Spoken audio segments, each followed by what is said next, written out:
Buenas noches a todos. Bienvenidos a esta conferencia organizada por el Centro de Investigaciones Tucumán de la Fundación Federalismo y Libertad, referida a un evento muy importante y trascendente en nuestra historia, tanto política como económica, que nos ha marcado para siempre a toda una generación de argentinos en la década del 70. En primer lugar, mil disculpas por un poco la demora. El disertante estaba concediendo una entrevista en vivo en Canal 10, así que bueno, las cosas en vivo son a veces así, ¿no? Demoran un poquito. Queremos agradecerle a la Universidad de San Pablo T por habernos permitido realizar este evento en este ámbito, y donde también tenemos previsto realizar algunas otras conferencias durante el transcurso del año, como después lo vamos a señalar. Bueno, tenemos acá un amigo, Gustavo Balberg, es autoridad acá de la Fundación Federalismo y Libertad, un economista muy reconocido, docente universitario. Ambos fuimos en su momento dirigentes estudiantiles también, ¿te acordás? Nos enfrentamos en alguna oportunidad. Y ahora queríamos hablar un poquitito sobre el Rodrigazo. Rodrigazo, un evento crucial en la década del 70, signó en forma significativa al gobierno peronista constitucional de aquel entonces, encabezado por María Estela Martínez de Perón, que había asumido en situaciones bastante problemáticas la presidencia después del fallecimiento abrupto de su marido, el presidente Juan Domingo Perón, un año atrás. Los 70 nos marcaron muchísimo hasta el día de hoy. Tenemos las elecciones del 73, dos elecciones, donde estuvo en primer lugar el gobierno peronista que ganó con Cámpora, la renuncia de Cámpora y de todos los que vinieron después, de Vicente Solano Lima, el vicepresidente, y del presidente provisional del Senado, presidente de la Cámara de Diputados. Se convocó una nueva elección, donde ganó la fórmula Perón-Perón, el Frente Justicialista de Liberación, año 1973. Asume Perón con un porcentaje importantísimo de votos, histórico, en ese momento, votos populares, por supuesto. Asumiendo Perón la presidencia, la efervescencia, la violencia política signó también su presidencia. Convoca como ministro de Economía a Gelbart, ustedes algunos se acordarán de ello, bueno, un poco ya lo va a hablar un poco Gustavo. Y después de la presidencia de Gege, después de la muerte de Perón, asume Isabel Perón con un nuevo gabinete, algunos que conservó de Perón, otros que puso ella, y viene Celestino Rodrigo. ¿Qué pasó a partir de allí? Bueno, escuchemos a Gustavo que nos va a contar.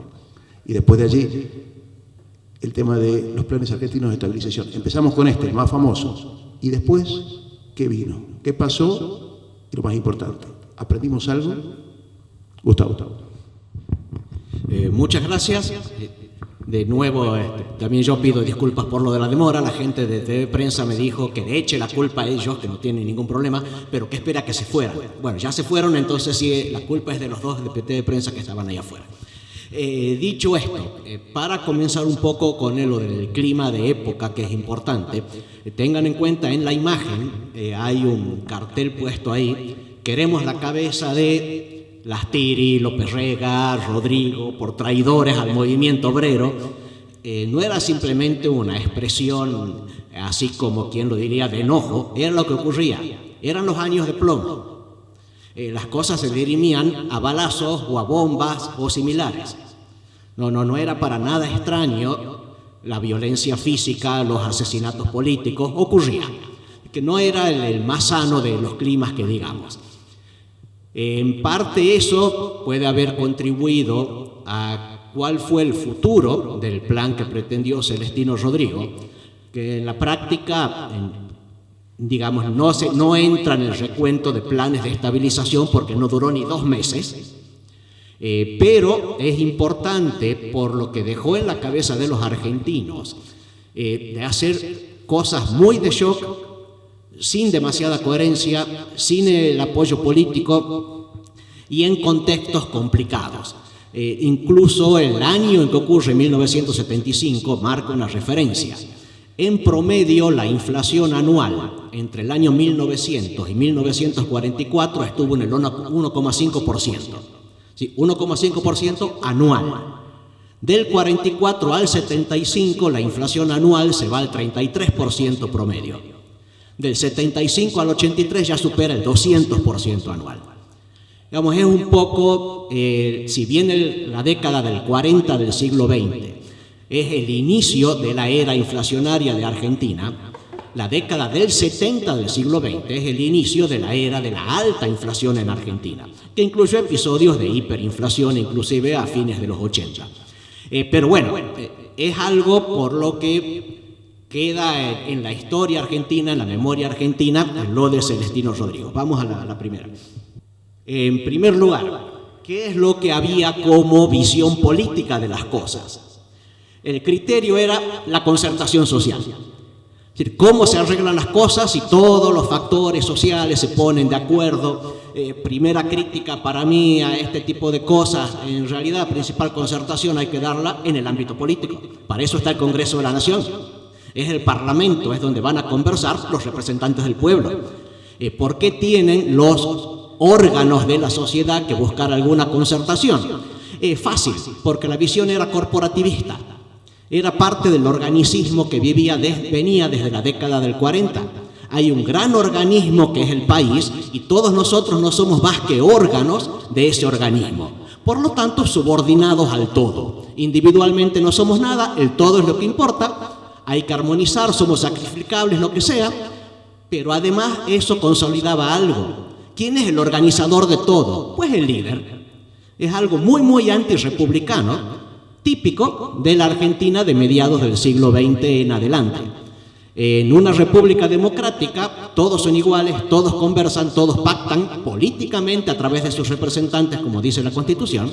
En una visión corporativista, el líder es el que armoniza las voces. Y eso es lo que ocurría entonces. Era parte de la idea esta de la comunidad organizada que había puesto de moda Juan Domingo Perón. El problema típico de los pactos, además, los pactos en esa época cristalizaban situaciones. En vez de ser pactos de reglas, eran pactos de resultados que a los 6 meses ya no servían. Un ejemplo de esto es la expresión esta, también de Perón, lo del 50-50. ¿Qué decía él? 50% del Producto Bruto tiene que ser salario obrero, 50% tiene que ser ingreso empresario. Bueno, no hay ninguna base, ni filosófica, ni jurídica, ni económica, para sostener el 50-50. Absolutamente ninguna. ¿Qué parte del producto total termina siendo remuneración de qué factor productivo? Es algo que depende, en la práctica, de la importancia de cada factor productivo. ¿Y por qué 2 nada más? ¿Por qué solo trabajadores y empresarios? ¿O todo el que no es empleado a sueldo entra en la categoría de empresario? No importa qué tamaño tenga. ¿Y qué tal quien es simplemente un pequeño terrateniente y alquila? ¿Entra como empresario si no tiene obreros? ¿Qué tal el que es dueño de maquinaria y alquila las maquinarias? ¿Entra como empresario, como trabajador, como qué? Bueno, era parte de las ideas de la época. ¿Qué cosas había en estos 70? Controles de precios, restricciones a la inversión extranjera, como por ejemplo en qué podía hacerse, encaje del 100% en el sistema bancario, que esto es muy importante. En general en el mundo el sistema bancario funciona mediante el sistema fraccionario. Es decir, los bancos están obligados a guardar solo una fracción de los depósitos que reciben, al resto lo pueden prestar. Es algo que en realidad amplía el crédito. Algunos lo critican porque dicen que eso permite ampliar la emisión y complica la inflación.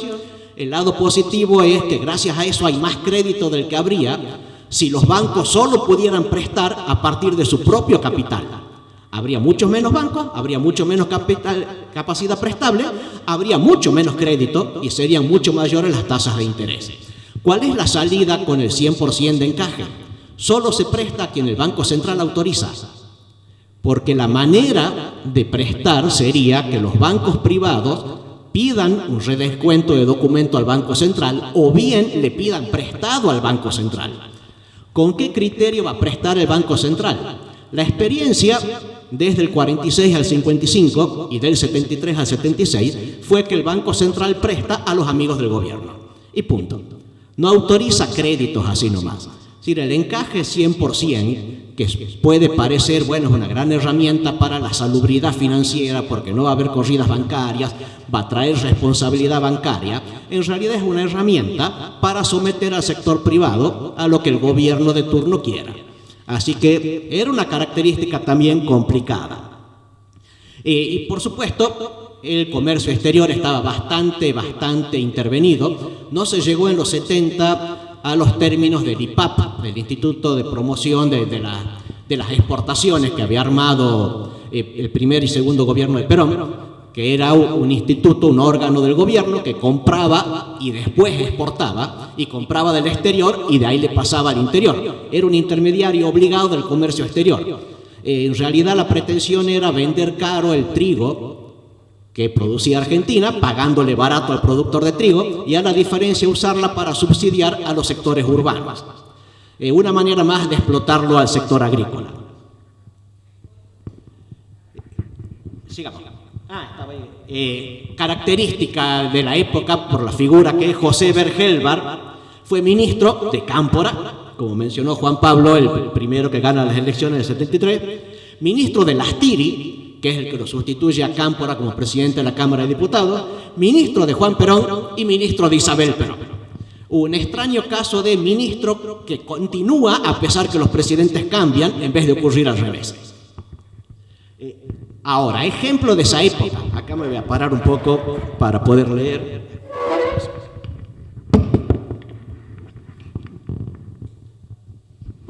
La Ley de Abastecimiento de 1974 es un ejemplo de cómo se pensaba la economía.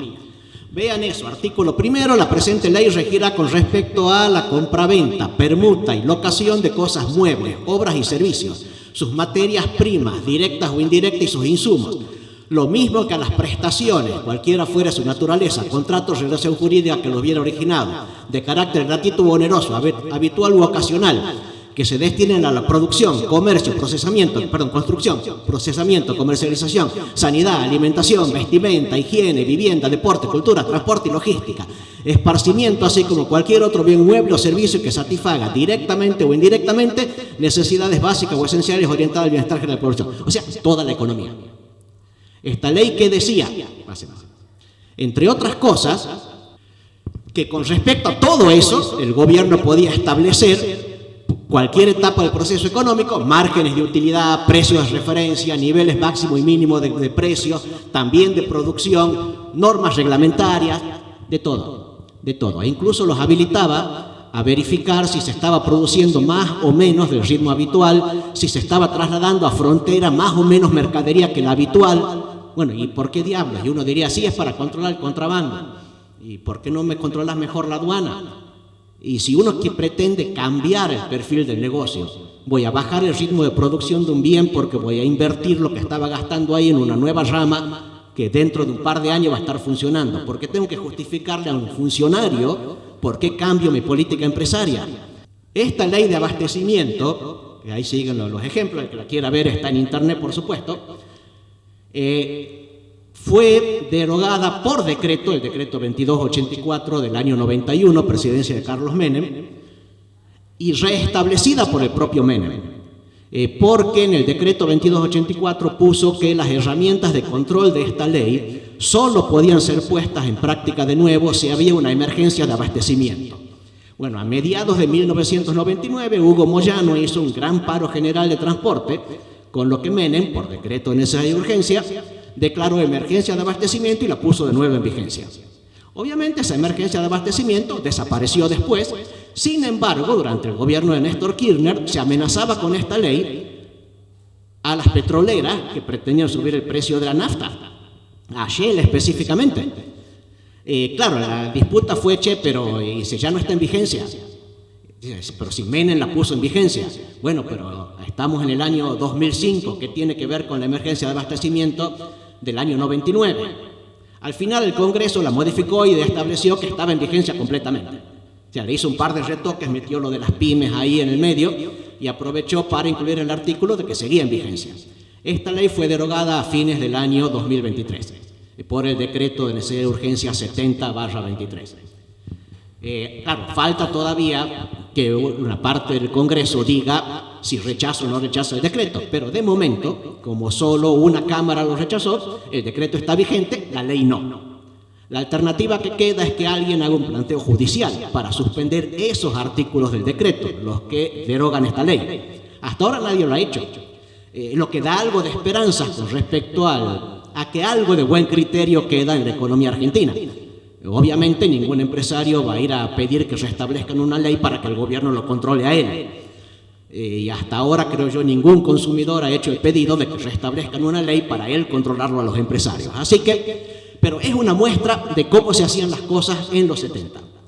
Continuemos. ¿Cómo estaba el panorama económico? En 1973 el Producto Interno Bruto había crecido 4,5, en el 74 un 3, tuvo un freno. El desempleo del 73 bajó 6,1 a 4,5, eran las cifras típicas de la época. Inflación 60%, pero en el segundo semestre del 73 había llegado casi a cero. El dólar había bajado de precio, pero 1974, shock petrolero, la guerra de Yom Kippur, y hay un gran desabastecimiento de petróleo en el mundo, suben todos los costos de producción, la economía estaba mucho más basada en el petróleo de lo que está ahora. Eso frenó el crecimiento en Estados Unidos, en Europa, y de rebote, obviamente, la llegó a Argentina además. Por cierto, que los grandes logros que aparecen ahí de la economía argentina fueron todos con regulaciones, fijaciones de precios, fijaciones de controles y todas esas cosas, algo que en el fondo es insostenible. Pero el shock del 74 fue el que llevó a cambiar un poco las cosas. ¿Qué se hizo? Convocar una gran paritaria nacional. O sea, de nuevo, si la idea es hacer pactos sociales, el gran acuerdo nacional y todas esas cosas, ¿cómo resolvemos la cuestión salarial? Una gran paritaria. Se puso aumento de sueldo, de tarifa combustible y ciertas revisiones de precios. Ahora, ¿qué pasó? Pues la economía pegó una acelerada, típica del aumento del gasto, aumento de la demanda agregada, pero también la inflación pegó una acelerada y además las cuentas exteriores empezaron a ser negativas. Algo que es típico también, en parte por el atraso cambiario que se vio hace un rato, en parte porque eso también está ocurriendo ahora, cuando hay una reactivación de consumo, también repercute en reactivación de importaciones. La gente no solo compra más producción doméstica, compra también más producción importada. Como la cosa no parecía solucionarse, se le pide a Celestino Rodrigo que asuma como ministro de Economía, y eso es lo que ocurre a comienzos de junio de 1975. Según Juan Carlos de Pablo, Celestino Rodrigo tenía una visión estructuralista de la inflación. Es decir, ¿cuál es el problema de la inflación? La economía concentrada. ¿Por qué hay inflación? Porque hay poca competencia. Cosa que no es correcta. En realidad, la economía concentrada lo que implica es que los precios son altos, no que suben continuamente. Es distinto un precio caro que un precio que vive subiendo. De todas maneras, si el problema es la estructura económica, la solución es la intervención del gobierno, que modere o les ponga freno o haga acuerdos entre los sectores. Así que ya había ahí un error de diagnóstico en ese sentido. Ahora, de acuerdo a esto, ¿qué es lo que pensaba Rodrigo? Hay que frenar el aumento de precios no por una cuestión monetaria o financiera, sino la limitación de las demandas sectoriales. ¿Cuándo van a dejar de subir los precios? Cuando los sindicatos acepten subas menores de salarios, cuando los empresarios acepten menores ganancias. Ahora sí vamos. Para él, el pacto social había generado distorsiones, había provocado caída en la productividad y además necesitaba una política fiscal y monetaria expansiva, es decir, emitir mucho y gastar mucho desde el gobierno. Había problema de precios relativos. Los precios relativos son precios de un bien comparados con los de otro bien. Da una idea, si no hubiera interferencias, de qué producto está siendo más escaso, más abundante, o cuál está siendo más preferido o menos preferido, y en ese sentido da las señales de dónde asignar mejor los recursos. El problema es que cuando los gobiernos empiezan a intervenir muchos mercados, los precios relativos son así por una cuestión política, no por una cuestión de cómo funciona el circuito económico. Y además, habla ahí de una alta absorción interna de la producción, quiere decir que se exportaba poco. Pues si se exportaba poco, también entraban menos divisas al país. ¿Qué es lo que había que hacer entonces? Reequilibrar precios relativos, subiendo tipo de cambio, tarifas y precio de los bienes con respecto a los salarios. Es decir, los trabajadores tenían que bancarse pérdida de poder adquisitivo. Y además tratar de mejorar la balanza comercial. ¿Qué empezó a hacer? Y aquí arrancamos con lo más duro. Tipo de cambio comercial, 160% la suba. El financiero 100%, el viajero 95%. Por viajero me refiero al dólar necesario para ir al exterior. Si uno pretende comprar cosas del exterior, el dólar subió 160%. Si uno pretende viajar al exterior, el dólar subió 95%. Pero fue una enorme devaluación. No es que Argentina no hubiera sufrido devaluaciones, simplemente fue mucho mayor a lo acostumbrado. A los bancos se los obligó a vender los saldos que tuvieran en dólares. Netiemos activos con pasivos, lo que sobre de dólares, vendérselo al central. Sigamos. Se estableció un seguro de cambio obligatorio para las importaciones, distinto del que vendría después en 1981 con Egidio y Anela, que fue el que empezó en realidad la estatización de la deuda externa, que no la hizo Cavallo, arranca desde antes. ¿Cómo era este seguro de cambio? En realidad implicaba comprar los dólares en pesos anticipadamente. En cierta manera es un seguro de cambio. Paga hoy porque dentro de 6 meses o un año no sabes a cuánto va a estar el dólar. El problema es que había que pagar de contado. Y los importadores no podían pedirle préstamo a los bancos para financiar esa compra anticipada de dólares. Era un seguro de cambios en el sentido de que la cotización quedaba asegurada, pero en realidad era una exigencia de recaudación del Banco Central que implicaba que los importadores paguen de contado, lo que complicaba las importaciones. Y además, la parte de las tarifas, el promedio suba del 137%, de un día para el otro. Hasta julio, bueno, el día para el otro fue el anuncio, pero hasta julio subieron 137%. La nafta común 181, especial 170, transporte 75, gas según el tipo de consumidor entre 40 y 60%, electricidad de 40 o 60%, industrial 75%. Un shock tarifario muy fuerte. Ahora continuemos. Se liberó la tasa de interés para un tipo particular de depósitos, pero el resto de los depósitos y préstamos los controlaba el gobierno. Si bien subió las tasas, vamos a ver que el resultado fue peor, fue malo. Continuemos. Se anunció un aumento de salario mínimo. Se lo anunció, no es que se lo haya dado. Lo que pidió la presidenta es sean prudentes en las paritarias, porque antes, con el ministro anterior, se había cerrado un aumento del 38%. Cuenta de Pablo que Celestino Rodrigo le preguntó a Helbar si ya estaba firmada la paritaria de 38, Helbar le dijo que sí. Con eso en mente se dedicó a meter los aumentos que metió él, porque la idea era justamente que los salarios queden atrasados, pero resulta que no estaba firmada. Por eso es que Isabel Martínez de Perón pide prudencia en las paritarias. También hubo, por supuesto, suben las asignaciones familiares, pero una suba menor, 18%. Sigamos, las jubilaciones el 8,7, pero les prometieron que de julio en adelante iban a subir más. Y hubo un par de sectores a los que se le bajó la edad jubilatoria. 50 años para hilado y 52 años para dragado y balizamiento en ríos. Lo que es un lindo agujero fiscal para el gobierno. Sí. Además, bajó la fijación de precios a solo 30 artículos. En 30 artículos hubo fijación de precio, el resto se liberó. Sigamos. ¿Qué pasa con los salarios? Rodrigo decía que iba a aumentar salarios después de algunos tiras y aflojes de un 80%, pero en 3 partes. Un 50% en ese momento, un 15% en enero del 76 y otro 15% para mediados del 76. El Banco Central tuvo que otorgar créditos a las pymes para que pudieran pagar los sueldos. Claro, me había olvidado de señalar, desde el Ministerio de Trabajo homologaron las paritarias, con subas mucho mayores que el 38% original. Así que mientras Rodrigo decía o pedía una cosa, desde los otros ministerios firmaban otras. Por eso también el Banco Central tuvo que salir a emitir mediante crédito para las pymes.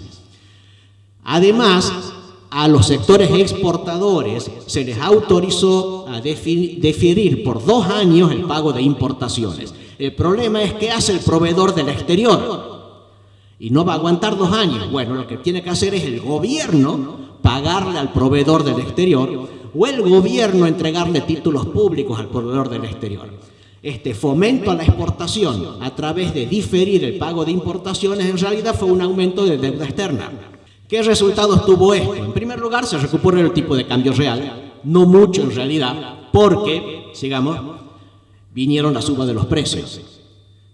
IPC contra mes anterior, junio contra mayo, 21,2, julio contra junio, 34,7. Esto hace un total de 73,2% entre los 2 meses. Recuerden que es acumulativo, no se suma. Subas del índice de precios mayorista. Junio 43,6, julio 32,1, total de 89,7. Continúe. Anual equivalente, IPC 1.782%, mayorista 4.554%. Una advertencia con esto de la proyección. Es más o menos como si uno metiera un gol a los 5 minutos del partido y ahí nomás no vamos a hacer las apuestas que el partido va a terminar 18-0. No, para un cachete, papá. No puedes proyectar así. Valga la crítica para Milei también. No íbamos a una inflación de 17.000%. ¿Por qué? Porque la última semana de noviembre te había dado no sé cuánto. No puedes proyectar así. No es serio. Bueno, de todas maneras da una idea de qué es lo que podía esperarse si ese ritmo seguía. Si la inflación de junio y julio de 1975 hubiera continuado, se hubieran dado esos resultados un año después. Ahora sí. Ahora, este tipo de tasas anula cualquier tipo de reacomodo de precios relativos. Es decir, eso que hizo al comienzo Rodrigo de liberar precios para que los precios se reequilibren, pierde total sentido cuando uno se va a tasas de inflación como esas. Y otro indicador interesante, índice de venta minorista de bienes durables. Suponiendo que mayo 75 hubiera sido 100, en junio ya era 58, en julio era 28. Es decir, una terrible caída en el consumo también. ¿Qué pasó con el salario real? Dicen las estadísticas del Banco Central que subió 88% en junio con respecto a mayo. ¿Y entonces por qué hacían tanto lío los gremios? Como eso de pedir la cabeza de Rodrigo y etcétera. Porque en realidad la estadística del Banco Central no es algo que haya ocurrido en junio del 75. Ocurrió varios meses después, cuando se dieron aumentos retroactivos a junio, y entonces se lo contabiliza como si fueran en junio, pero en junio los trabajadores no vieron un peso más.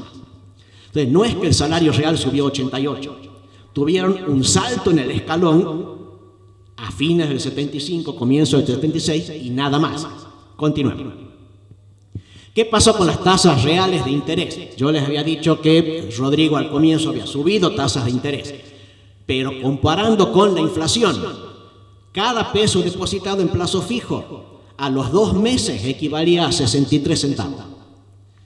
Si fuera un préstamo, a los 2 meses estamos pagando 56 centavos por cada peso que recibimos de préstamo.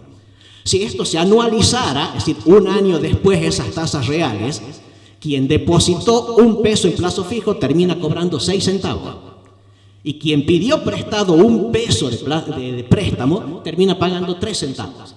Continuemos. Es decir, una terrible licuación de deuda, dada las diferencias de tasas de interés. Por eso es que la deuda privada pasó de 20% del Producto Bruto en el 74 a 11% en el 75. Una licuación de la mitad de la deuda privada, lo que implica en realidad una enorme transferencia de ingresos. Una terrible redistribución regresiva fue el fruto social del plan de Rodrigo. Como gráfico resumen, está con las columnas, viene a ser el crecimiento del Producto Bruto. La línea que está llena es la tasa de inflación, que vemos que se va para arriba del 100% en el eje derecho. La punteada es déficit, lo medimos en el eje izquierdo, se va para arriba del 12% con respecto al Producto Bruto. Es decir, el resultado del plan económico de Rodrigo fue caída en el crecimiento de la economía, terrible aumento de la inflación y un gran salto del déficit fiscal. ¿Qué conclusiones se pueden sacar? En primer lugar, Rodrigo tuvo relativamente un buen diagnóstico. Tuvo una buena intención en sincerar precios. ¿Cuál fue el problema? Un mal plan básico. ¿En qué sentido? Y en el sentido en que se pretendió cambiar una regulación por otra, y en el sentido en que estaba pensando en inflación estructuralista y no monetaria. Hubo una mala secuencia de herramientas también, cosa que no es menor. Hubo incoherencias en el plan, como esto de bajar edades jubilatorias cuando lo que se estaría tratando en realidad es frenar inflación. Pero es coherente con el sentido estructuralista. Si la emisión de dinero y el déficit no interesan, pues no me interesa entonces gastar más en jubilaciones. Y una falta de apoyo político. De hecho, lo del apoyo político estaba muy mal distribuido. No se sabía realmente quién tenía el poder, quién tenía más llegada a Isabel Perón, que era formalmente quien tomaba las decisiones. De todas formas, esto concluyó también con que López Rega tuviera que renunciar como ministro de Bienestar Social. Digamos, algún resultado positivo tuvo este desastre económico. López Rega, recuerden, era, valga acá la chicana, el medium entre Eva Perón y Juan Perón. Cuando los militares le devuelven a Juan Perón el cadáver de Eva Perón, que lo habían robado después del golpe del 55, Perón lo tenía en el primer piso en su casa en Madrid. O sea, vivía Perón con el féretro, con Eva Perón, y López Rega hacía de medio. Abrazaba el cajón, cuentan los historiadores que relataron esto, y después le pasaba a Perón los mensajes de Eva. Y bueno, y después se quejan de Milei que habla con el perro. Pero en fin, el asunto es que ese López Rega terminó siendo ministro de Bienestar Social y organizador de la Acción Anticomunista Argentina, la AAA, la que empezó el terrorismo de Estado. ¿Qué pasa ahora con los planes de estabilización? Para ponerlo en una visión global, porque esto fue un episodio. Emilio Campo reconoce desde 1952 solo 10 planes de estabilización, porque para él los importantes son los que duran 24 meses o más. El de Rodrigo no entra acá, pero es una buena referencia por todo lo que ocurrió. En cuanto a reducción de la inflación, que es lo que principalmente se fija Ocampo, la mitad de los planes tuvieron éxito, la otra mitad no. Continúe.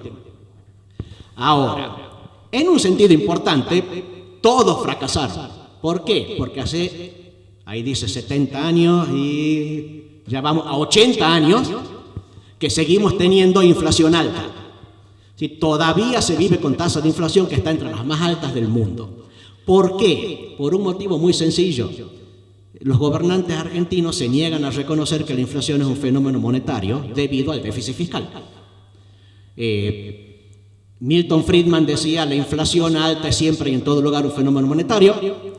Creo que Thomas Sargent fue el que agregó, la inflación es siempre y en todo lugar un fenómeno fiscal, donde el Banco Central es el cómplice monetario. ¿Y por qué el Banco Central genera inflación? ¿Por qué emite? ¿Por qué emite? Para prestarle al gobierno. ¿Por qué el gobierno le pide prestado al central? Porque tiene déficit. Elimina el déficit y vas a eliminar la inflación. Bueno, Argentina todavía no reconoce eso. Todos los países del mundo que han actuado frenando, cada uno a su manera, cada uno a su ritmo, frenando el déficit para frenar la emisión de dinero, acabaron la inflación. No quiere decir que no les preocupe. Pero en Estados Unidos andan insultándolo al presidente cuando la inflación del año va a pasar del 4 al 6%. En Argentina nos hemos adaptado. En la década del 60 del siglo XX, al ministro de Economía se lo corría cuando la inflación del año llegaba al 35%. En 1985 lo corrieron al ministro de Economía cuando la inflación del mes llegó al 35%. Uno endurece el cuero. Aprende cómo moverse. Por eso se escandalizan, che, mirá los líos que hacen los yanquis por la inflación, ha visto que no somos solo nosotros. Para un poquito, mirá las cifras. 4 al 6 es una cosa. Que nosotros nos vayamos del 80 al 120 es otra. Son distintas proporciones, son distintas magnitudes. De paso, por las dudas con Estados Unidos. Yo recuerdo época de la pandemia, cuando se hablaba de una proyección de inflación de Estados Unidos para el 300% anual, una cosa así. Guarda, cuando en Estados Unidos los medios de comunicación hablan de la inflación anual, hablan de la inflación del próximo año, no la interanual como medimos nosotros, por ejemplo, mayo 2025 contra mayo 2024. Ellos proyectan mayo 2025 contra mayo 2026. ¿Cómo proyectan? Anualizando el último mes. Lo que puede ser un serio error si la cifra del mes es inusual con respecto a los meses anteriores. Así que guardan también por ahí con lo que lean en los diarios. Continuamos. ¿Qué planes de estabilización hubo? Los 10 que reconoce Emilio Campo. Y vamos con cuidado. Hay uno de Bonano, dice ahí, que en realidad es el de Gómez Morales, de segunda presidencia de Perón. Está el de Blanco, está el de Alzogaray, está el de Krieger Bacena, está el de Helbar, dentro del de Helbar cae Rodrigo como un episodio, está el de Martínez de O, Surruil, Cavallo, Lavagna y Kicillof. Falta, durante Macri, el de Pratgay, pero porque este paper es del año 2017. Todavía no había cumplido los 2 años el plan de Pratgay para ver si entraba o no dentro de los planes que valía la pena computar en esto. De cualquier manera, hoy podemos decir que el de Pratgay fue un plan de estabilización fracasado. Continuemos. ¿Qué criterio usa Ocampo para decir si hubo fracaso o no? Se considera exitoso si redujo la tasa de inflación anual acumulada al 15% o menos en el mes 24, o al promedio de los meses 23 y 25, y se mantuvo en ese nivel en promedio durante el periodo comprendido entre el mes 13 y el mes 48. ¿Por qué habla de meses? Para no computar año calendario. A él le interesan 12 meses desde la fecha en que aproximadamente sale el plan. Por eso habla de la inflación al mes 24. Está hablando de un margen de 2 años para ver un efecto importante en la baja de inflación. Continuamos. ¿Por qué pone 15% en 24 meses? Dice, según él, son las palabras de él, no es umbral completamente arbitrario, los datos muestran que si un plan de estabilización no redujo la tasa de inflación anual por debajo del 15% en un plazo de 24 periodos de un mes, nunca lo hizo. O sea, si a los 2 años que está funcionando el plan, la anual sigue arriba del 15, va a fracasar. Sigamos. ¿Cuáles fueron los planes exitosos? Gómez Morales en el 52, Alzogaray en el 59, Krieger Bacena en el 67, Cavallo en el 91, Lavagna en el 2002. Pero, algunas advertencias. Gómez Morales era presidente del Banco Central, no era ministro de Economía. Pero bueno, era el que tenía la manija en esas cosas. Está claro cuándo empezó el plan, no está tan claro cuándo terminó, un problema de calendarios y nada más, pero guarda, el éxito lo consiguió con fijaciones de salarios y precios. O sea, fueron, dentro de todo, una inflación pisada por el gobierno. Sigamos. Alzogaray, en realidad el plan no es de él, eso lo presentó el Fondo Monetario Internacional y lo había anunciado Donato del Carril, el antecesor de Alzogaray. No llegó a cumplir 3 años porque hubo un golpe de Estado, pero la tasa de inflación anual en su último año 16,4, por eso lo computa como exitoso. Otra advertencia, con Lavagna. La prioridad de Lavagna no era bajar la inflación, era levantarse de la recesión, pero tomó medidas que implicaban freno a la inflación, por eso se lo computa ahí. Así también creo que no está puesto acá, con el plan de estabilización de Kicillof, aclaró Campo que en realidad Kicillof no tenía ningún plan. Lo incluyó ahí porque tomó medidas que también procuraban frenar los precios. En general, la definición de éxito no considera las consecuencias de la inflación reprimida ni la distorsión de precios relativos. Es decir, lo que Ocampo dice es, no me importa cómo fue que bajaron la inflación. El punto es que la han bajado. ¿Qué pasó después? Es otra complicación. Dice, esto es particularmente importante para aquellos planes de estabilización que recurrieron a controles salariales y de precios como los de Gómez Morales, Krieger Bacena y Lavagna. Podés mostrar un éxito 4 años después, pero si no has cambiado las cosas de fondo, van a terminar reventando. Sigamos. Inflación anual con planes exitosos. Acá no creo que alcancen a leer, pero no importa. El promedio de la anualizada de los 3 últimos meses andaba en el 54, en el 50, en el 29, en el 767, era el Cavallo, en el 18 con Lavagna, ¿Qué terminó ocurriendo al final? El promedio de los meses 25 a 48, 10% el anual con Gómez Morales, 11% con Alzogaray, 10,5% Krieger, 7% Cavallo, 8,5% Lavagna. ¿Qué pasó con los fracasados? Venían de inflaciones mucho menores. Gómez Morales el 12, Gelbar 79, Martínez de Osi la ligó fiero 566, Surruil 800, también le viene mal, Kicillof 24. Al final, 25 la de Blanco, 362 la de Gelbar, 162 Martínez de O, 247 Surruil, 34 la de Kicillof. Por supuesto uno dice, bueno, lo de Kicillof es bajo en definitiva. Sí, es bajo. Pero no se olviden que veníamos de la década del 90 de estabilidad de precios. Así que un 34% era alta inflación dado a lo que nos habíamos acostumbrado. Sigamos. Oferta de dinero, porque esto nos permite ver causas. ¿Qué pasó? Variación anual. Planes exitosos. Cuando arrancaron, crecía al 223% al año. A los 4 años, 12% al año la cantidad de dinero. Planes fracasados. Estaba creciendo al 149 cuando arrancaron. Terminaron al 250 al finalizar.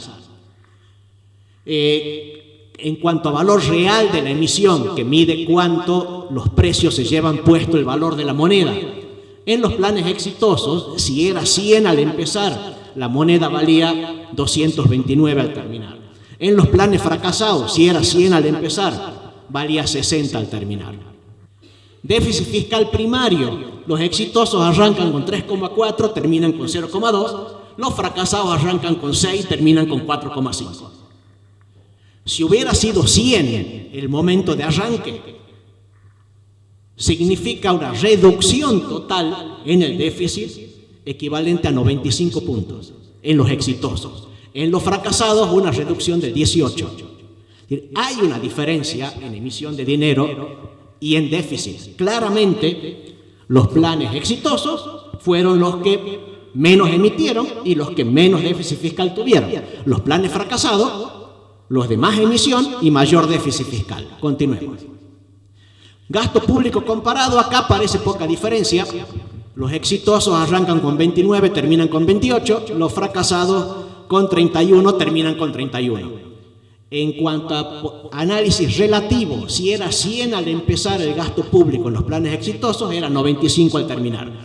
Si era 100 al empezar en los fracasados, fue 99 al terminar. Es decir, hay diferencia también. Los planes exitosos redujeron gasto público, los fracasados prácticamente no. Continuemos. Pero ¿qué pasó con el Producto Bruto? Bueno, con el Producto Bruto los planes exitosos arrancan con leve suba, alguna baja y después subas mayores, 7, 7, 5. Los fracasados arrancan con mejor rendimiento, caen y suben poquito. Al final, si era 100 al empezar, los planes exitosos terminan en 121, los fracasados terminan en 107. Es decir, los planes estos de responsabilidad monetaria y responsabilidad fiscal terminan dando mejores resultados en cuanto a Producto Bruto. Continuemos. ¿Y el salario real qué? Vamos a lo relativo para evitar perdernos en los porcentajes. Si arranca en 100, en los exitosos termina en 105. Sí, casi no aumenta, aumenta un poquito. Pero los fracasados, si arrancan en 100, terminan en 73. Continuemos. Participación del salario en el Producto Bruto, para quienes les interesa eso del 50-50 y esas cosas que se hablaban en los 70.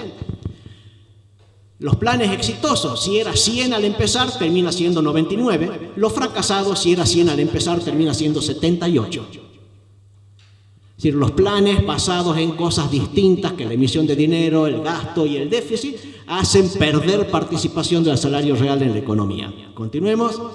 Tasa de desempleo y más o menos, si arranca en 5 el exitoso termina en 4, si era el 8 el fracasado termina en 9. Es prácticamente lo mismo.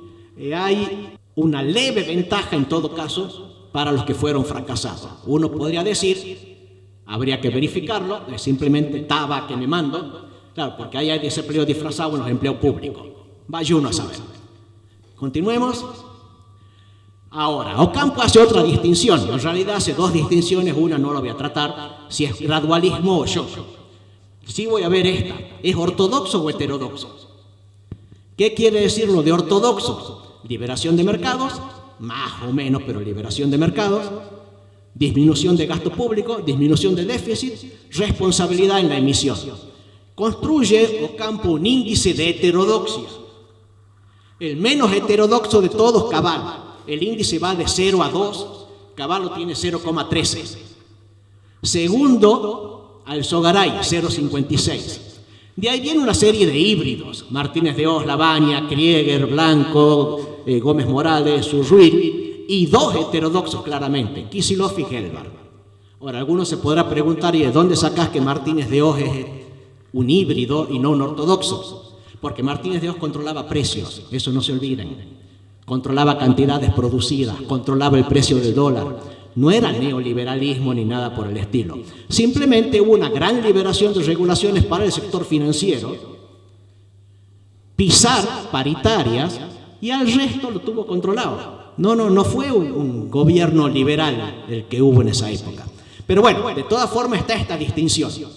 Ortodoxos, híbridos y heterodoxos. Continuemos.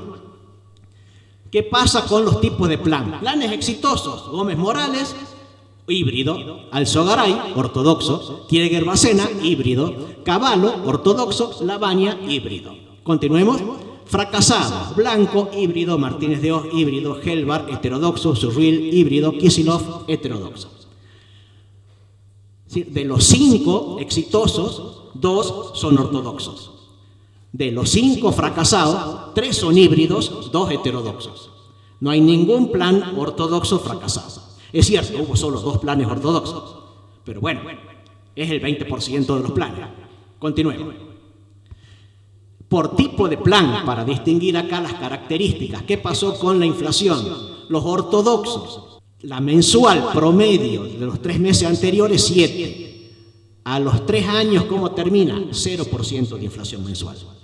Los híbridos, si arrancan con 9, terminaron con 4.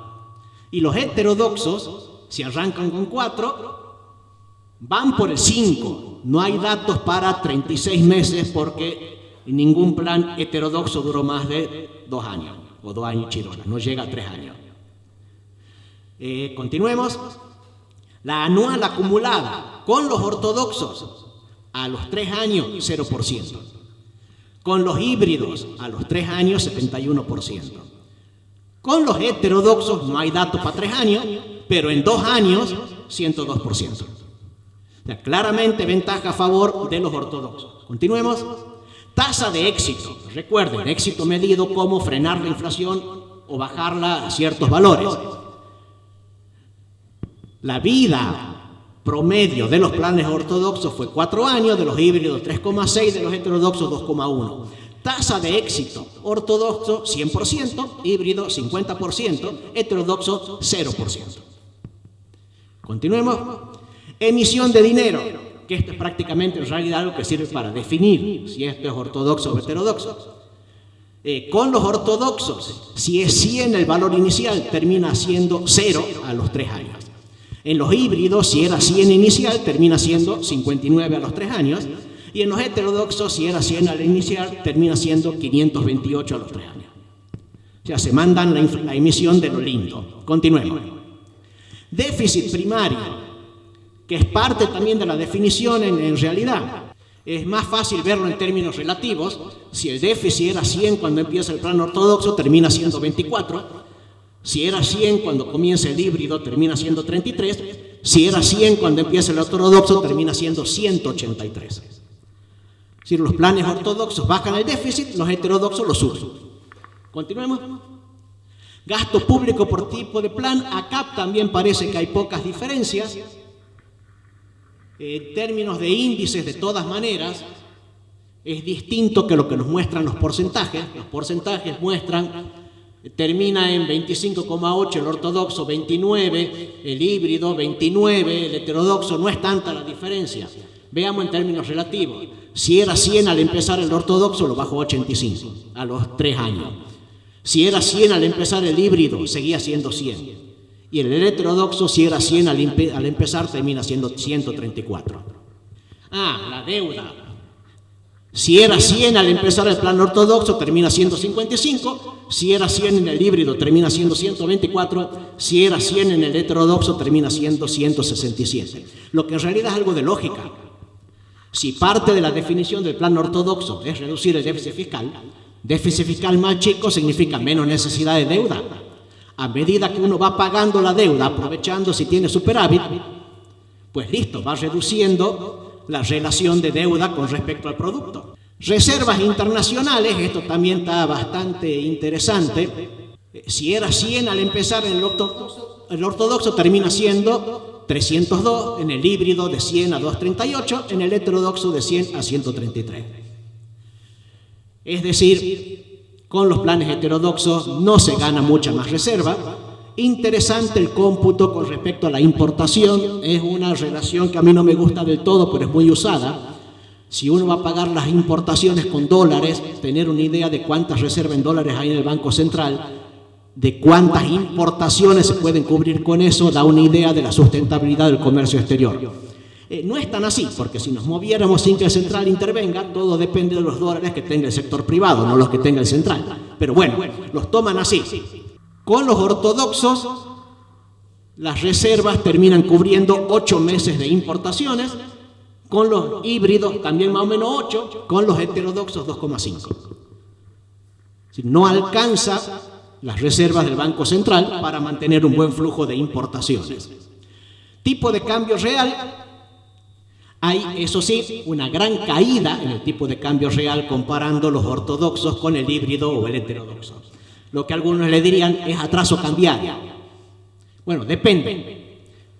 Es en parte una cuestión del lenguaje, pero si hay mercado libre no se puede hablar de atraso o adelante cambiario. Es el precio que es. Pero lo pongamos en esos términos y se entiende mejor. Cae prácticamente la mitad el tipo de cambio real a los 3 años de un plan de estabilización ortodoxo. Sin embargo, continuemos. Con respecto a variación del Producto Bruto, que uno podría decir si cae el tipo de cambio real vamos a tener problema industrial, por lo tanto vamos a entrar en recesión. Al contrario, planes ortodoxos, si era 100 cuando empezaron, el PIB es 136 a los 4 años. Híbridos, si era 100 al empezar, 112. Heterodoxos, si era 100 al empezar, era solo 109 a los 3 años. No hay dato para 4 años. Salario real, también por índice es más fácil. Era 100 al empezar con los ortodoxos, termina siendo 107. Si era 100 con los híbridos, termina siendo 89. Si era 100 con los heterodoxos, no hay dato, pero al tercer año es 119. Sí hay una mejora clara a favor del heterodoxo en cuanto a salario real. La gran duda es, ¿y eso es sostenible? Continuemos. Distribución del ingreso por tipo de plan. De nuevo es la relación de salario y Producto Bruto. Si era 100 cuando empieza el plan, termina siendo 116 con el ortodoxo. Con el híbrido de 100 a 89, con el heterodoxo de 100 a 116 al tercer año. Es decir, ortodoxos y heterodoxos parecen mejorar la participación salarial en el Producto Interno Bruto, aunque no hay datos para comparar al 4º año. Continuemos. Tasa de desempleo, y acá también está bastante claro. En los ortodoxos era 100 al empezar, termina siendo 57. Híbrido 100 al empezar, termina siendo 88. Heterodoxo 100 al empezar, termina siendo 53. Van parejos en cuanto a impacto en la tasa de desempleo, planes ortodoxos con heterodoxos. Los que peor la van son los híbridos. Continuemos. Conclusiones. La comparación de los únicos 10 planes de estabilización que duraron al menos 2 años arroja varias conclusiones interesantes, son las palabras de Emilio Campo, y robustas que, dada la escasez de datos, deben tomarse como tentativas. 1. En el mediano plazo el gradualismo no funcionó. Sin embargo, también es cierto que en el largo plazo las políticas de shock no funcionaron. 2. Los planes exitosos siempre incluyeron ajustes monetarios y fiscales significativos. 3. Los controles de salarios y precios no son necesarios ni suficientes para reducir la inflación o aliviar el costo del ajuste. Continuemos. 4. Los planes ortodoxos fueron más efectivos que los híbridos o heterodoxos para reducir la inflación. 5, contrariamente a la creencia popular, con el tiempo los planes exitosos generaron un crecimiento significativamente mayor del Producto Bruto y de los salarios reales y mejoraron la distribución del ingreso de los trabajadores. Aunque lo mismo puede decirse de los ortodoxos versus los heterodoxos. 6, con respecto al entorno externo, las bajas tasas de interés en los Estados Unidos no parecieron tener un impacto significativo en el éxito, mientras que el fracaso siempre estuvo asociado con un deterioro de los términos de intercambio. Acá con una aclaración, una variable que no mostré para no llenar esto de cuadros, era qué estaba pasando con la tasa de interés en el mundo, tomando esencialmente como referencia la tasa de interés de la Reserva Federal en Estados Unidos. Claro que uno por ahí tiene como recuerdo qué pasó en 2018, que a comienzo de 2018 la Reserva Federal sube la tasa de interés y comienza una terrible salida de capitales de Argentina, y eso le pegó un gran cimbronazo al plan económico de Mauricio Macri. Por supuesto, eso estuvo de la mano de una mala negociación que hizo el PRO con Sergio Massa, porque al mismo tiempo se aprobó un impuesto a los capitales extranjeros que tuvieran colocaciones financieras en Argentina. Entonces, a medida que iba venciendo la colocación financiera, más vale, los extranjeros sacaban la plata. Encima, al mismo tiempo, sube la tasa de interés en Estados Unidos, listo. Gran salida de dólares de Argentina hacia Estados Unidos. Bueno, entonces la tasa de interés internacional influye mucho. Guarda, según los estudios de Ocampo, influye, pero no es tan determinante. ¿Qué es lo determinante? Términos de intercambio. Por términos de intercambio nos referimos a la relación del precio de lo que exportamos con respecto a lo que importamos. Cuando esa relación baja, a la Argentina le va peor. Cuando esa relación sube, a la Argentina le va mejor. ¿Qué pasa ahora en el mundo con respecto a los planes de estabilización, no solo Argentina? Bueno, Alberto Alesina y Silvia Ardania hicieron estudios de planes de estabilización, sobre todo países de la OCDE, la Organización para la Cooperación y el Desarrollo Económico. Comparan planes de ajuste basados en reducción de gasto con planes de ajuste basados en aumento de impuestos. Conclusión de ellos, mucho mejores resultados da bajar el gasto público para cerrar el déficit que subir impuestos para cerrar el déficit. ¿En qué sentido mejores relaciones? Pero mejores resultados. Baja la relación deuda-producto bruto, hay menos recesión al comienzo, de hecho hay algunos planes de reducción de gasto que implican un aumento del Producto Bruto al comienzo y una mayor tasa de crecimiento del Producto Bruto en el mediano a largo plazo. Continuemos. Pero los ejemplos exitosos incluyen reformas institucionales importantes como liberación de mercados y reformas laborales. En casi todos los planes de ajuste exitosos revisados por estos dos economistas han reformado la legislación laboral volviéndola más flexible. Continuemos. Otro detalle que plantean ellos, con ese tipo de política, de fondo, de reducción de gasto, se crea un ambiente de cambio de régimen. Si, esto han visto que la mano viene dura, hagamos las cosas en serio, y aparece un efecto positivo por cambio de expectativas. Cuando se hacen cosas que son un cambio de régimen importante, la expectativa aumenta, se vuelve más positiva y con eso aumenta la inversión, en el estudio que han ellos hecho al menos. Y continuemos. Último detalle con respecto a esto de los cambios. Hay un politólogo canadiense, Ian Bremmer, que estudió cambios de régimen en países desde el punto de vista político, teniendo en cuenta la estabilidad del gobernante y la apertura de la sociedad. La apertura en sentido económico y en sentido político. Es decir, más respeto por las minorías, más libertades personales, también más libertades económicas. Y él concluye que las autocracias tienen un buen índice de estabilidad. Las democracias también tienen un buen índice de estabilidad y mayor. Por supuesto, en la democracia el gobernante individualmente no tiene estabilidad porque tiene un periodo fijo de tiempo de gobierno, pero el sistema en sí tiene mucha más estabilidad que con la autocracia.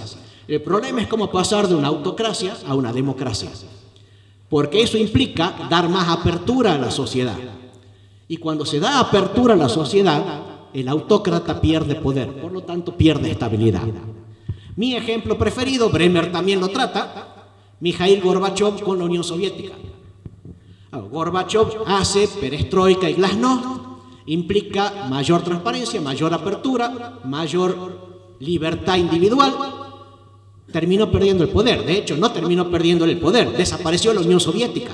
Se desarmó el país. Simplemente con autocracia, con represión, era posible mantener el poder. El riesgo es que al darle más libertad a la gente decida sacarte del poder. Bueno, le pasó a Gorbachov. Si se supera el tramo mayor de inestabilidad, se puede entrar en senda de democracia. Económicamente, ¿cómo sería esto? Uno tiene una economía muy regulada, muy intervencionista, muy cerrada, y pretende liberar la economía. Más privatización, más mercado abierto, más libertad de precios, y eso puede generarte inestabilidad política, porque hay muchos sectores favorecidos por el control estatal que obviamente se van a oponer. Ejemplo, ATE, empleados de aerolíneas, similares. Se van a oponer, van a hacer campañas sucias de ser necesario. El gobernante que pretenda reformas profundas corre el peligro de perder estabilidad. Si mantiene el rumbo, la sociedad va a llegar a una economía mucho más estable, más productiva, más abierta. El punto es pasar este tramo. Última imagen. A esta la suelo poner cuando termino una presentación que habla de populismo, pero vale lo mismo para estos planes de estabilización. El oro no viene de ahí. Dice en alemán, las palabras de arriba y abajo, este cuento de hadas nunca será realidad. La vida enseña a ser sabio y a ahorrar. O sea, ¿querés ganar plata en serio? Dedícate a trabajar con austeridad. Ese es el mensaje en definitiva. Y muchas gracias.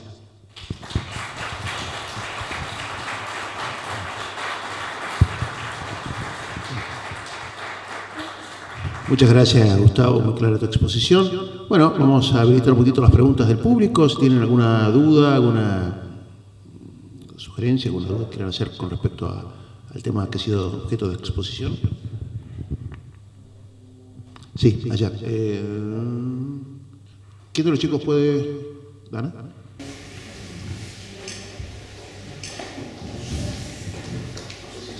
Está bien. Walter, sobre el último punto, el cambio de autocracia y gobierno y crecimiento, ¿cierto? La Argentina tuvo un tema en el gobierno de Frondizi, que de autocracia pasó a democracia, autocracia nuevamente, si podemos decirle así, y un crecimiento económico exponencial con el ministro Blanco de Ilia. ¿Me puede ilustrar algo sobre eso? Con respecto a esto de las relaciones políticas, sus efectos y etcétera, hay que tener en cuenta para mí dos problemas. Había un problema institucional, que es lo que termina jorobando todo. Ese problema institucional es la ilegitimidad política de los gobiernos democráticos de entonces, debido a la proscripción del peronismo. Yo me considero orgullosamente gorila, pero sin embargo, nunca se tendría que haber proscripto al peronismo. Es una parte muy importante de nuestra sociedad, tiene que tener participación en el funcionamiento político normal. En cualquier democracia debería estar. Bueno, eso estaba fallado, es lo que termina minando de legitimidad tanto a Frondizi como a Ilia, y es lo que le complica cualquier cosa que hubieran dado bien. De todas maneras, hay un punto con respecto a resultados económicos. A Argentina le fue muy bien, pero le fue muy mal comparado con otros países. Era clima de época en el mundo. Todo el mundo creció, pero Argentina estuvo entre las que menos creció. Ahora, también hay cosas que tener en cuenta. Frondizi hizo algo, por ejemplo, que yo hoy criticaría, pero a él le resultó. Él puso barreras aduaneras para la producción de autos, por un motivo sencillo, para negociar con las automotrices extranjeras a que si querían vender en Argentina, se instalen aquí. En vez de simplemente vender auto importado, lo que para nosotros sería auto importado, que lo produzcan en Argentina. Como Argentina parecía ser un mercado interesante y Frondizi parecía ser un presidente con ideas económicas mucho más claras que las de Perón, confiaron y se instalaron. Es algo que yo me hubiera opuesto con lo que hoy pienso, pero a Frondizi le resultó. Sí, acá hay que tener un poco de cuidado también. En mi visión hay como 5 pilares para que una economía funcione.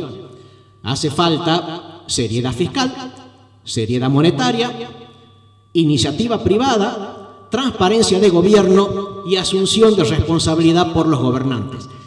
Con esos 5 puntos hay un margen muy amplio de estilo de política económica que puede llevar a buenos resultados. Los planes económicos no son uno que te lleva al paraíso y todo el resto te lleva al infierno. Hay cosas que funcionan muy bien. Canadá no se parece a Singapur, no se parece a Alemania, no se parece a la India, pero esos 4 andan más o menos dentro de lo aceptable. Cada uno con sus estilos, con sus políticas, con sus diferencias, pero funciona. Se respeta básicamente eso. Prudencia fiscal, prudencia monetaria, iniciativa privada, transparencia, responsabilidad política. Con el caso de Frondizi yo también prefiero verlo de esa manera.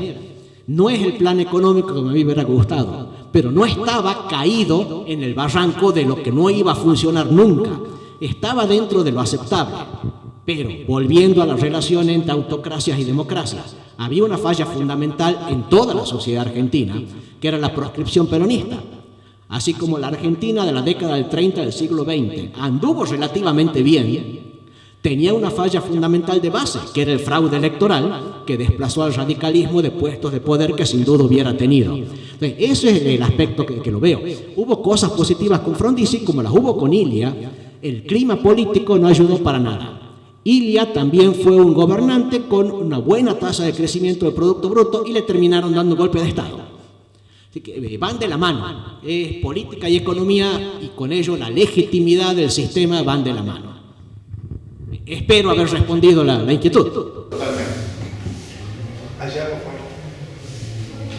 No, señor, levántese porque no tenemos el micrófono. ¿Qué tal? Bueno, tengo una pregunta que no sé si alguien tiene la respuesta. ¿Qué hubiera pasado si Perón no se hubiera muerto con el plan de Gelbach? ¿Qué hubiera pasado? Mira, yo no sé qué hubiera pasado, obviamente, pero puedo pensar en el Perón del 40 y el 50, que fue el que aceptó el plan de ajuste de Gómez Morales. Perón estuvo en una disyuntiva al margen de su visión corporativa, que era fundamentalmente errada. Empeora las cosas la Constitución de 1949. De paso, como cuestión aparte, sirva de chicana, hay mucha gente joven que habla de la revolucionaria Constitución del 49, al contrario, era ultraconservadora. De hecho, había un artículo de la Constitución que decía, declaración de la Constitución, que a la mujer campesina había que enseñarle a cocinar y lavar la ropa para que cumpla su papel de esposa del campesino. Vamos, y feministas me vienen a decir que la Constitución del 49 era revolucionaria. Todo lo contrario, era bien de chupacillo. Perdón por la expresión, pero volviendo un poco, el problema que le pusieron a Perón fue: cumplís la Constitución y por lo tanto gobernás mal, o gobernás bien y por lo tanto violás la Constitución. Perón, no al gusto, a la velocidad que me hubiera gustado, pero vio que estaba equivocado por algo, por ejemplo, los contratos que intentó con las petroleras, que violaban la Constitución de 1949, y por eso el plan del 52 que le acepta a Gómez Morales. Era realista en ese sentido. Yo creo que lo hubiera visto nada más que con un parche, lo metemos por ahora hasta que la cosa vuelva a la normalidad y seguimos haciendo lo de siempre. ¿Qué hubiera pasado con Gelbach si Perón no moría? Y tal vez lo hubiera desplazado, y tal vez hubiera intentado un plan de ajuste, que con su autoridad política tal vez hubiera durado más. Pero es solo especulación a partir de lo que hizo Perón. ¿Qué hubiera pasado? Vaya uno a saber. Es más o menos como qué hubiera pasado con Argentina si en el 2003 era Menem contra Reutemann, por ejemplo, o incluso Menem contra De la Sota. ¿Qué hubiera pasado si no hubieran caído esas dos candidaturas y no hubiera sido Kirchner el candidato? Yo estoy seguro que hubiéramos tenido una Argentina muchísimo mejor. Pero bueno, es mera especulación. No es ciencia ficción porque no hay ciencia atrás de esto, pero es ficción, entretenida por supuesto, pero nada más. ¿Alguna otra pregunta? Yo, la última que te hago, Gustavo, es ¿cómo terminó Celestino Rodrigo? ¿Cuánto duró y cómo se fue? Celestino Rodrigo no llegó a los 60 días de ministro. Su renuncia terminó siendo presentada unos días después de que efectivamente dejó de ser ministro, que fue lo que declaró él. O sea, él venía siendo ministro, un buen día se dio con que otros ministros empiezan a aprobar cosas como paritarias mayores a los que él creía, empiezan a tomar decisiones que eran de economía. Dijo, listo, yo ya dejé de ser ministro, formalmente lo tengo al cargo, pero ya no soy. Así que presentó la renuncia y estuvo un par de días más hasta que le tomaron juramento a quien lo siguió, que no me acuerdo el nombre porque nadie se acuerda el nombre, que duró 2 meses y de ahí vino Antonio Cafiero. O sea, de los 2 meses en el medio, casi nadie se acuerda. Uno dice, estuvo Helbert, de ahí vino Rodrigo, de ahí vino Cafiero. No, papá, hubo uno en el medio. Pero bueno, ¿por qué de todas maneras de Pablo lo recuerda el del medio? Porque presentó un plan económico de, creo que eran como 21 puntos o algo así, o 11, ponerle lo que sea, pero 21, y dijo, estas son las cosas que hay que resolver, yo no sé cómo resolverlas. Así que le pido a la población que quien tenga alguna respuesta me la mande y la vamos a ver. Bueno, así le fue también. Muchísimas gracias, Gustavo, por tu exposición. Fue muy buena. Queremos agradecerle al expositor, agradecerle también a la Universidad de San Pablo T y sobre todo la presencia de todos ustedes en este viernes por acompañarnos en este evento que pensamos que era muy interesante en lo que hace nuestra historia, tanto política como económica, de los años 70. Próximas actividades del CIT, comprometerles que para el 29 de julio, perdón, 30 de julio, jueves, tenemos en este mismo ámbito una conferencia también setentosa, que vamos a hablar un poquitito sobre la violencia política en los años 70, en pleno gobierno constitucional, y a 50 años de los hechos, y un protagonista de aquel entonces, que es Enrique Morado, un amigo nuestro de la Fundación, que fue CEO de Loma Negra y del Banco Boston en su momento, y que también conoció personalmente al padre Mujica y nos va a dar una reseña de lo que él conoció, porque militó en su momento, antes de haber sido CEO, por supuesto, en la Villa del Retiro en los 70. Así que nos va a contar un poquitito de eso, creo que es bastante interesante. Y después, para el 11 de agosto, tenemos en la Facultad de Derecho y Ciencias Sociales un conversatorio sobre realidad política tucumana con miras a las próximas elecciones a cargo del conocido periodista, amigo también de la casa, que es Álvaro Aurane, a quienes están todos invitados para ese evento también. Posteriormente, seguirán y les estaremos avisando las próximas actividades que tenemos en el sitio. Así que muchas gracias por su presencia y que tengan una hermosa noche y un hermoso fin de semana también. Gracias.